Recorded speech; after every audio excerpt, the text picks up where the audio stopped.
그러면서 이제 이름 듣고 이제 그냥 힘든 거구나 하지 마라 약간 그렇게. 저는 안녕하세요, 응급실 사람들입니다. 저희는 응급학과 전문의 기동은, 응급의학과 전문의 이학수입니다. 저희 이제 응급의학과 존재 자체를 모르시는 분들도 많이 있는 것 같고요. 뭐 안다고 할지라도 정확히 어떤 역할을 하는지 잘 모르시는 분들이 많은 것 같아요. 뭐 심지어 이제 뭐 전공이냐 인턴이냐 이렇게 좀 헷갈려 하시는 분들도 많이 있거든요. 그 학과의 역사에 대해서 좀 알려주시겠어요?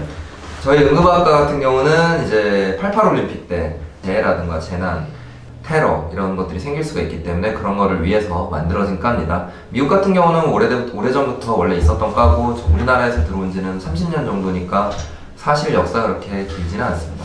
네, 맞습니다. 30년 정도의 역사를 가지고 있고요. 보통 이제 그 환자분들이 내과면 내과, 뭐 정형외과면 정형외과 이렇게 본인이 선택을 해서 그 과를 가기 때문에 본인이 어떤 진료를 받고 있고 어떤 의사한테 진료를 받는지 아는 반면에 환자분들이 응급실에 오면은 응급실에는 응급의학과 의사들 외에도 다른 과들의 의사들도 많이 있기 때문에 정확히 이제 응급의학과 의사들이 어떤 역할을 하는지 모르는 경우가 많이 있죠. 가족분들 중에서도 정확히 어떤 역할을 하는지 잘 모르시는 분들이 많지 않아요? 네, 맞습니다. 저 같은 경우는 사실 다른 과를 하다가 응급학과를 전공을 하게 됐는데 처음에 제가 응급학과 전공을 한다고 하니까 부모님께서는 모르시더라고요. 그게 뭐 하는 과냐고. 네. 뭐 그러면서 이제 이름 듣고 이제 그냥 힘든 거구나 하지 마라 약간 그렇게.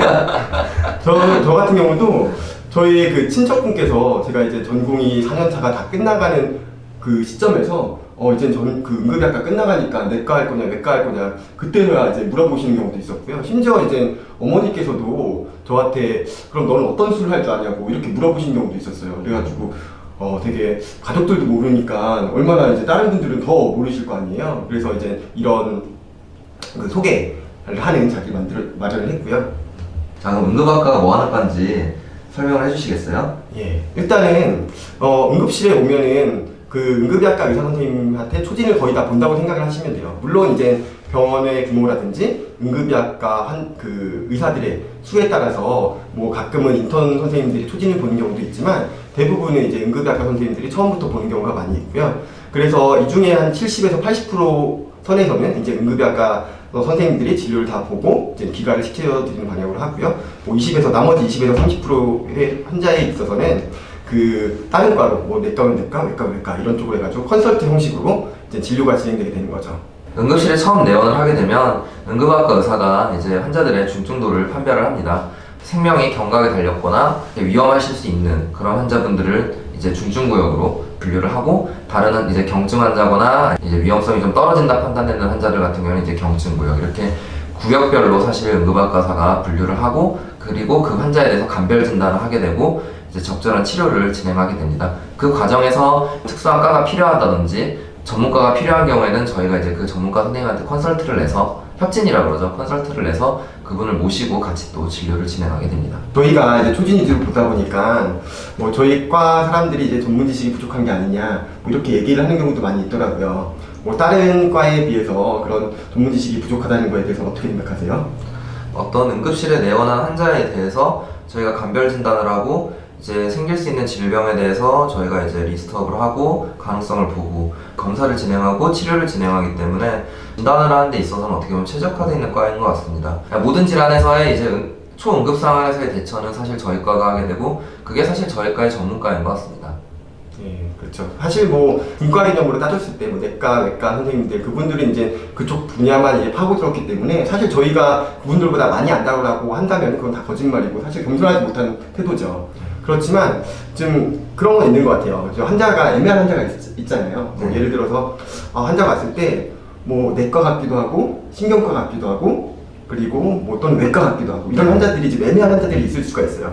그때 이제 내과 선생님은 이제 내과 선생님 입장에서만 그리고 외과 선생님은 외과 선생님 입장에서만 또 신경과 선생님은 또 신경과에 대한 입장에서만 이렇게 생각을 하게 되는데 그때 이제 응급의학과는 이제 종합적으로 이제 판단을 하는 거죠. 종합적으로 판단을 해서 그거에 대한 뭐 방향성을 제시를 해준다든지 아니면 새로운 의견을 제시해준다든지 이런 역할을 해주는 게 이제 응급의학과의 역할 중에 가장 중요한 역할 중에 하나인 것 같아요. 네.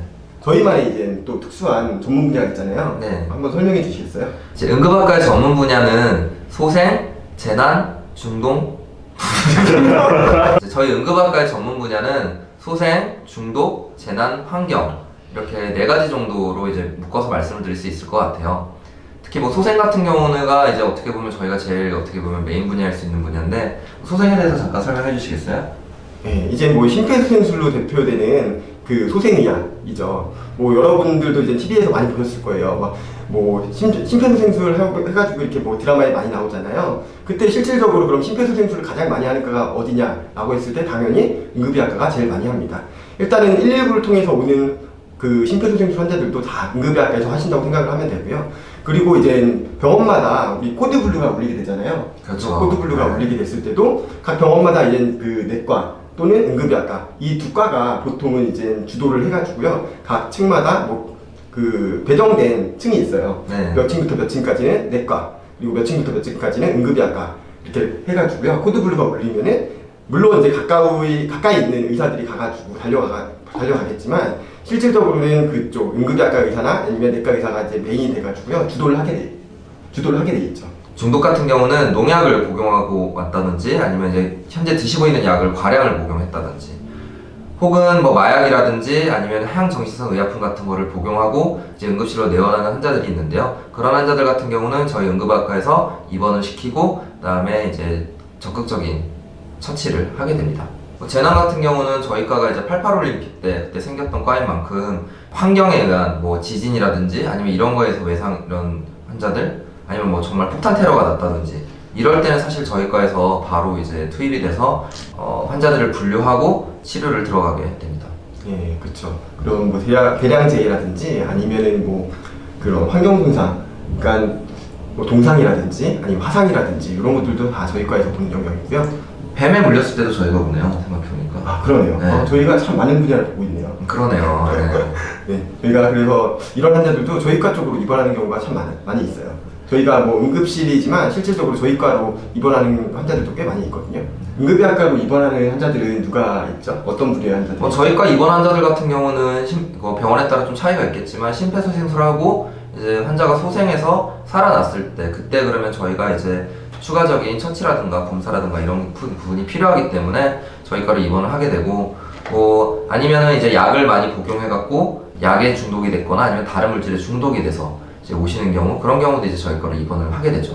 심폐소생술을 한다는 것 자체가 중환을 다룬다는 이야기거든요. 일단은 심폐소생술을 해가지고 환자가 심장이 뛰기 시작한다.